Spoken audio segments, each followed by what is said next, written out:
বিসমিল্লাহির রহমানির রহিম। আসসালামু আলাইকুম। আজকে কথা বলবো অ্যালার্জি নিয়ে। যাদের অ্যালার্জি আছে তাদের ফুলের পরাগ, তারপর পশু পাখির লোম অথবা খুশকি, ধুলোকণা অথবা কিছু নির্দিষ্ট খাবার এর সংস্পর্শে আসলেই অ্যালার্জি ক্রিয়েট হয়।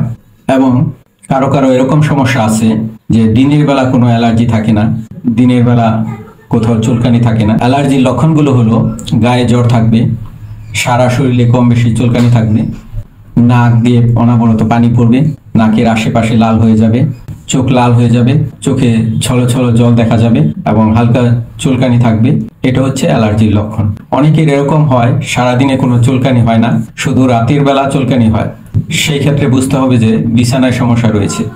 অনেকে বলে যে বিছানার চাদর তো আমি প্রতি সপ্তাহে ওয়াশ করি, তাহলে তো বিছানায় ডাস্ট থাকার কথা না। বিছানার চাদরের নিচে যে আমরা তোষক অথবা ম্যাট্রেস ইউজ করি, এটা দীর্ঘ সময় ধোয়া হয় না, অনেক সময় ধরে ডাস্ট জমে জমে এটা অপরিষ্কার হয়ে যায়। এই জন্য এই তোষক অথবা ম্যাট্রেসকে আমরা রৌদ্র দিয়ে ভালো করে লাঠি দিয়ে আঘাত করে ভালো করে পরিষ্কার করব, অথবা যদি সম্ভব হয় এই তোষকটা অথবা ম্যাট্রেসটা আমরা চেঞ্জ করে ফেলবো, নতুন স্থাপন করব। তাহলে আমাদের মনে হয় যাদের যাদের দিনের সমস্যা নাই কিন্তু রাতের সমস্যা আছে, রাতে চুলকানি হয়, তাদের এই সমস্যা সমাধান হয়ে যায়।